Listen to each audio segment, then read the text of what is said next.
திராவிட model சொன்னா என்ன சொல்றீங்க? கர்நாடகா தண்ணி தர மாட்டீங்களா?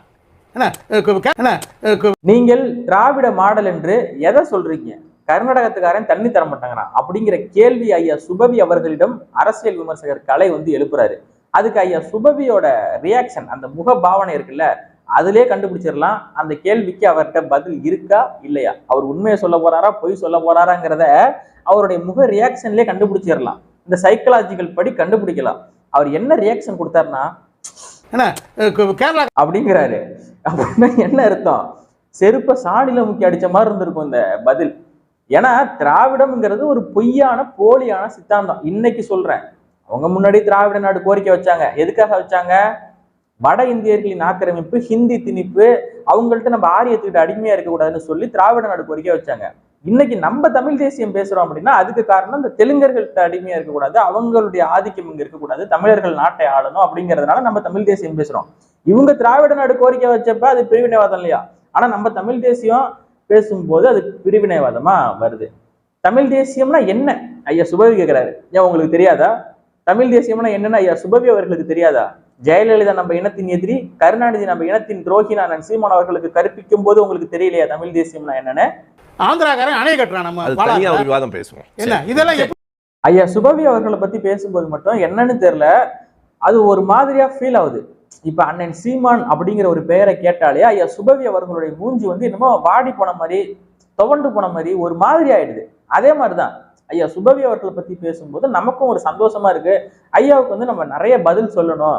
என்னதான் வயசுல மூத்தவர், பெரிய பேராசிரியர், அறிவுல சிறந்தவர், ஒரு தலைப்பை கொடுத்தா தலைப்பு மாறாம அப்படி சரியா பேசக்கூடிய ஒரு நபராக இருந்தாலும் சில நேரங்கள்ல பச்சையா போய் பேசுவாரு. பெரிய மனுஷனாயுமே அப்படிங்கிற கேட்கிற அளவுக்கு தோணும் கேட்க மாட்டோம். ஏன்னு சொல்லுங்க, உண்மையாவே ஐயா மேல ஒரு மரியாதை இருக்குங்க.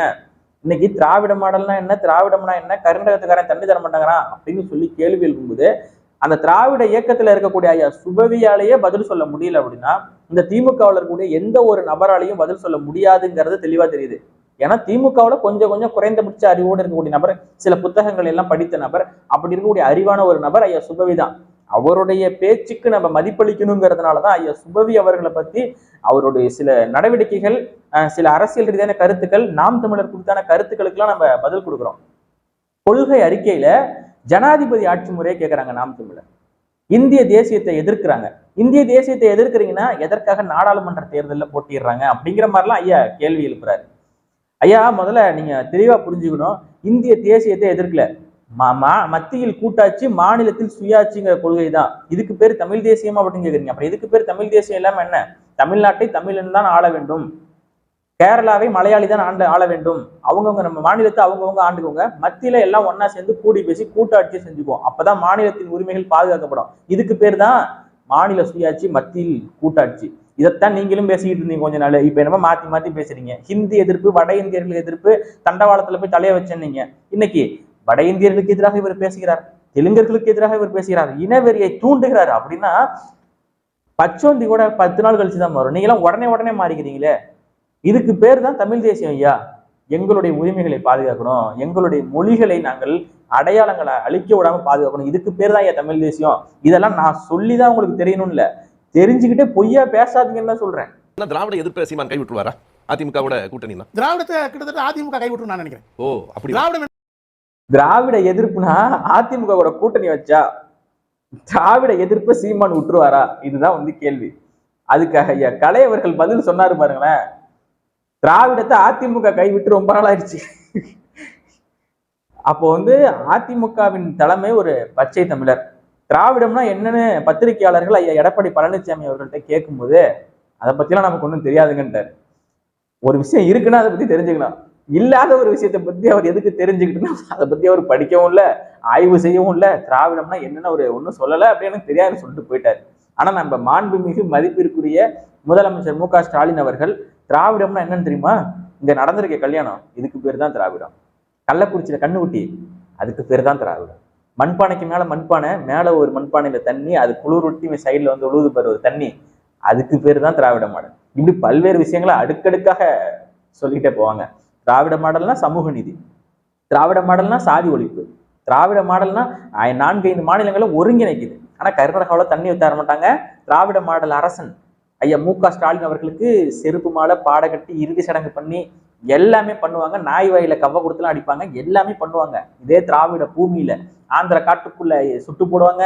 காவிரி பிரச்சனை வரும்போது கர்நாடகாவில் தமிழர்கள் தாக்கப்படுவாங்க. மலையாளிகள் எல்லாம் ஒன்னா சேர்ந்து தமிழர்களை தாக்குவாங்க. எல்லாமே நடக்கும். இதெல்லாம் திராவிட பூமிக்குள் நடக்கும். அப்ப திராவிடம்ங்கிற ஒரு சித்தாந்தம் ஒரு இந்த நாட்டுல ஒரு கேள்விக்கு பதிலே எவனாலையும் சொல்ல முடியாது அப்படின்னா அது இந்த திராவிடம் என்றால் என்ன அந்த கேள்வியா தான் இருக்கும். அப்படிப்பட்ட ஒரு சித்தாந்தத்துக்குள்ள ஒளிஞ்சுக்கிட்டு அல்ப எலும்பு துண்டுக்காக எங்க ஐயா சுபவீர பாண்டியன் இப்படி இருக்கக்கூடிய ஒரு சூழலை பார்க்கறது தான் எனக்கு ரொம்ப கஷ்டமா இருக்கு மக்களே. ஐயா சுபவி அவர்கள் இந்த வாதம் நடக்கும்போது இதை பத்தி இன்னொரு நாள் பேசிக்கலாம் அப்படிங்கிறாரு. எதுக்கு? கர்நாடகாரன் தண்ணி தர மாட்டாங்கிறான், என்ன நீங்க திராவிடம் பேசுறீங்க அப்படின்னு கேட்க சொல்லும் போது அவர் இதை பத்தி இன்னொரு நாள் பேசிக்கலாம் அப்படிங்கிறாரு. ஏன் இன்னைக்கு பேச வேண்டியதானே? ஒரு நிமிஷம் ஒரு 30 செகண்ட் இதை பத்தி நீங்க விளக்கம் கொடுத்துருக்கலாம். ஆனா உங்களால கொடுக்க முடியாது. ஏன்னா அதுக்கு பதிலே கிடையாது. திராவிடம் தமிழ்நாட்டுல பேசலாம், கர்நாடகாவில் போய் பேச முடியுமா? திராவிடனுக்கு தண்ணி கொடுறா கர்நாடகனே அப்படின்னு சொல்ல முடியாது. ஆந்திர காட்டுக்குள்ள சுட்டவர்களை போய் அங்க போய் தேடி போய் எப்படி நீ திராவிட சகோதரனை சுடலாம் என்று யாராலையும் கேட்க முடியாது. எல்லை தாண்டி போன மீனவர்களை சுட்டு கொண்டாங்க. அப்ப திராவிடம் தானே, தெலுங்கர்கள் திராவிடர்கள், கன்னடர்கள் திராவிடர்கள், மலையாளிகள் திராவிடர்கள், எந்த திராவிடர்களும் தமிழ் திராவிடன் எல்லையை தாண்டி போனதாக இலங்கை இராணுவத்தால் சுட்டுக் கொல்லப்பட்ட போது குரல் கொடுக்கவே இல்லை. ஏன்னா அவங்களுக்கு தெரியும் எவனுமே அங்க திராவிடம் கிடையாது. ஆனா ஒரு மலையாளி மீனவன் மாட்டிக்கிட்டானா அவனுக்காக ஒட்டுமொத்த கேரளாவும் ஒண்ணு சேரும். ஏன்னா மலையாளி அந்த இனப்பற்று. அதே மாதிரி கர்நாடகா, ஆந்திரா, தெலுங்கர்கள் எல்லாமே இனப்பற்றோடு இருப்பாங்க. இந்த தமிழ்நாட்டுல மட்டும்தான் சாராயத்தை ஊத்தி புத்திய மழுங்கடிச்சு சாதி மத போதையை ஏற்றி விட்டு வட தமிழகத்துல வன்னியரும் பறையரையும் பிரிச்சு விட்டு தென் தமிழகத்துல தேவர் தேவேந்திரரு, நாடாரு போனார் செட்டியாரு, இப்படி பல்வேறு பிரிவுகளாக பிரிச்சு விட்டு கொலை, ஆணவ கொலைகள் இதெல்லாம் நடக்க வச்சு இந்த குற்றவாளிகள் எல்லாம் சரியா தண்டிக்காம சாதி வரியை மீண்டும் மீண்டும் ஏற்றி விட்டு வேங்கை வேல் பிரச்சனையை இன்னைய வரைக்கும் கண்டுபிடிக்காம வெக்கங்கெட்டு போய் தெரியக்கூடிய இந்த திராவிடம் போலியானது. இதை பத்தி யாராலையும் பதில் சொல்ல முடியாது. தமிழ்நாட்டில் சாதி ஒரு மிகப்பெரிய அளவுல மேலோங்கி இருக்கு, சாதி உணர்வு தான் இருக்கு அப்படின்னா காரணம் என்ன? இந்த திராவிடம் தான். எவன் ஒருவன் சாதி மத உணர்வை மறந்து நான் தமிழன் என்று ஒத்துமையாக ஓர்மைங்கிற ஒரு விஷயத்துக்குள்ள வரானோ அவன் தமிழ் தேசியவாதி. திராவிடத்துல இருக்கக்கூடிய எல்லாரும் சாதி வெறி பிடித்தவர்கள். அந்தந்த தொகுதியில அந்தந்த சாதியை சேர்ந்தவங்களுக்கு தான் சீட்டு. ராசா அவர்கள் பொது தொகுதியில நிக்க முடியாது.